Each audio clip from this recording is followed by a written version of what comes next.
Dudleytown, the cursed village that drove families mad, a Connecticut settlement abandoned after decades of madness and death, cursed by a nobleman's execution and never cleansed. Deep in the Berkshire Hills of northwestern Connecticut, hidden by dense forest and accessible only on foot, lies a place that has not functioned as a village for over a century. The stone foundations of homes long abandoned break through the earth like broken teeth.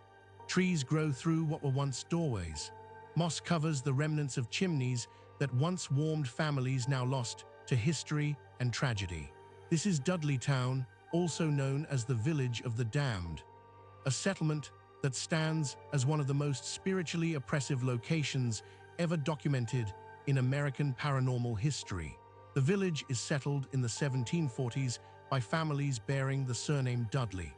They are descendants of Edmund Dudley, an English nobleman who serves as financial enforcer to King Henry VII. In 1510, Edmund Dudley is convicted of treason and beheaded on Tower Hill in London.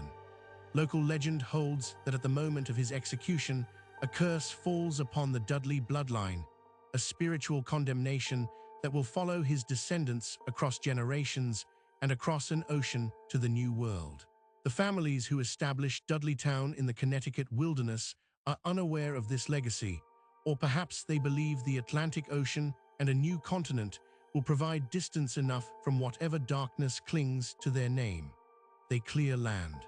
They build homes. They plant crops in the rocky soil of the Berkshire foothills.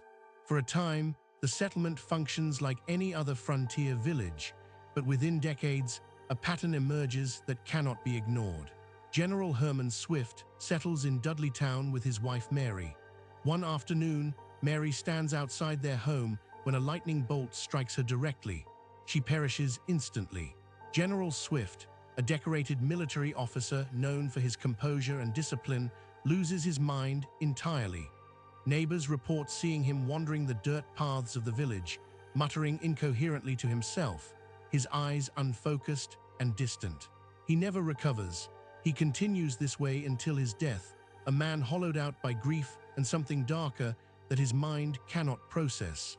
John Patrick Brophy arrives in Dudleytown seeking a quieter life for his family. His wife falls ill with tuberculosis and wastes away over months despite his desperate attempts to save her. After she passes away, his children vanish into the surrounding forest. Search parties comb the woods for days. No trace of the children is ever found. Brophy leaves Dudleytown and never speaks of what happened there again. William Clark, a scholar and researcher, purchases property on the abandoned Dudleytown grounds in 1892.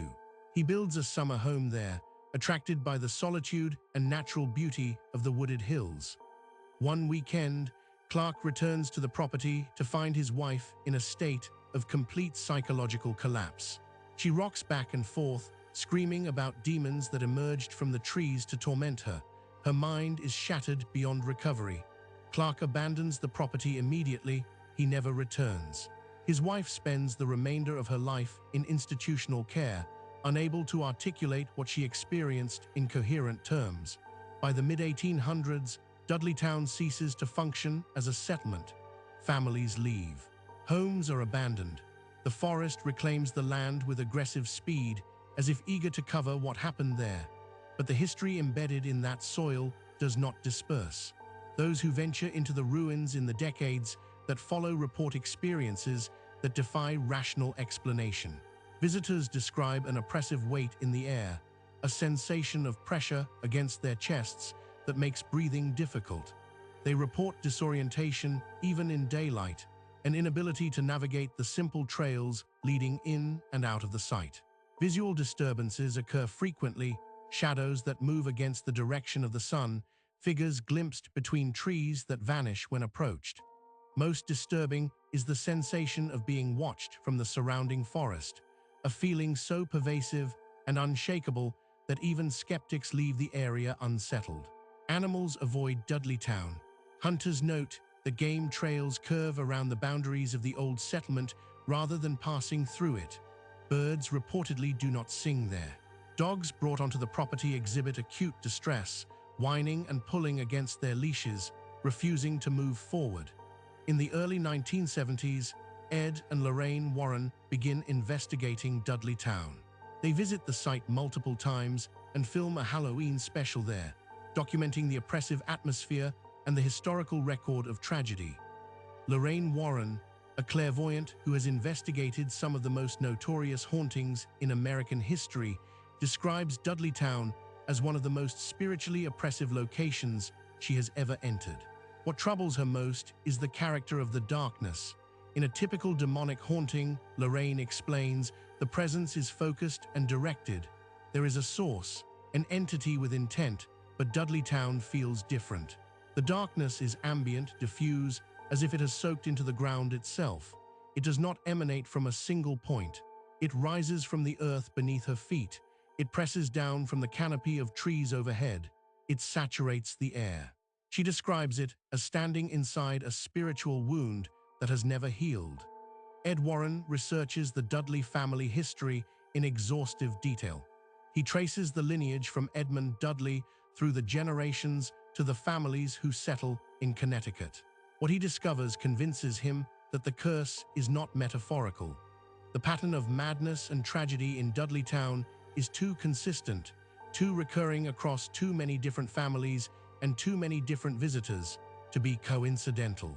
Settlers with no connection to the Dudley bloodline experience the same psychological deterioration. Visitors who spend only hours on the property report lasting effects.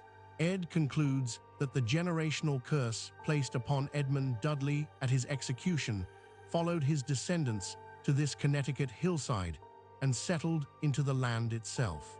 Whatever spiritual condemnation attached itself to the Dudley name found fertile ground in these isolated woods and took root in a way that transcends individual hauntings.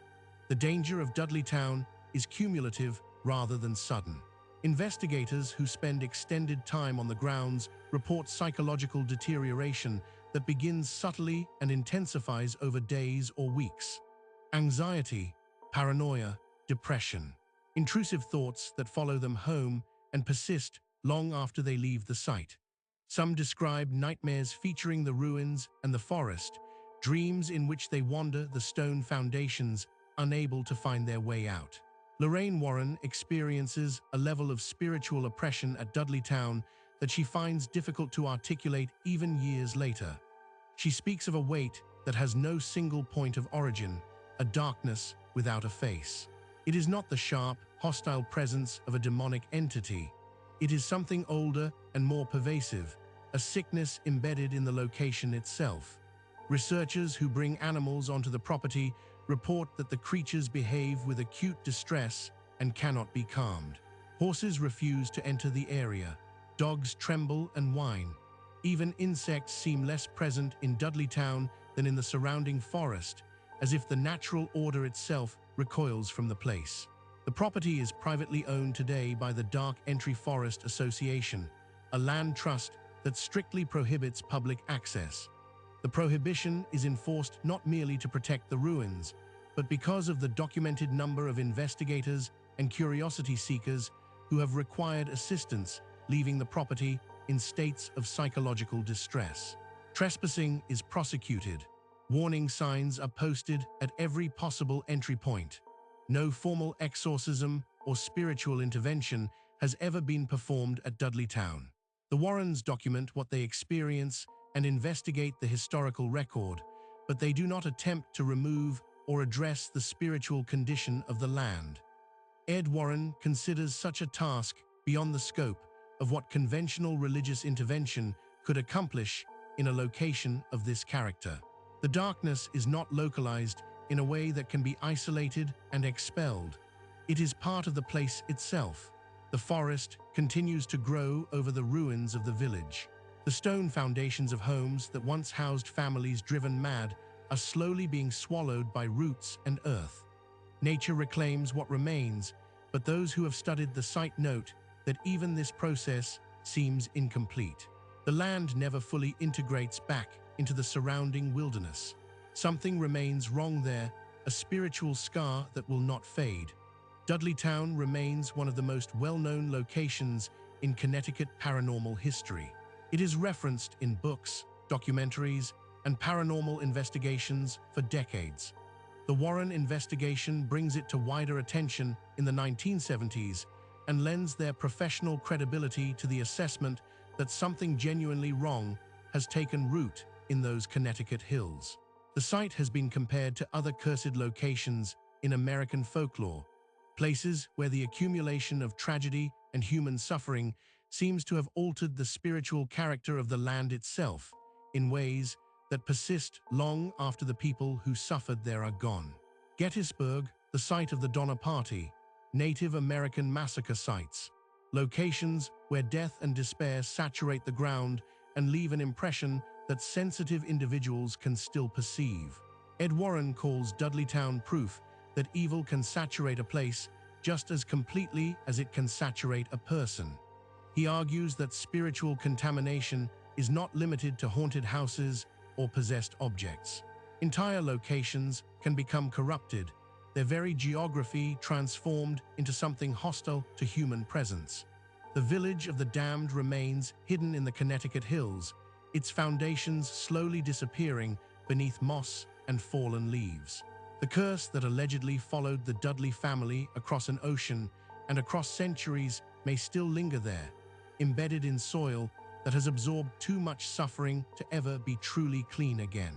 If you found this case compelling, subscribe to Vanishing Roads for more documented paranormal investigations from around the world. This story was created with AI assistance based on documented case files. All events reference real investigations and reported incidents.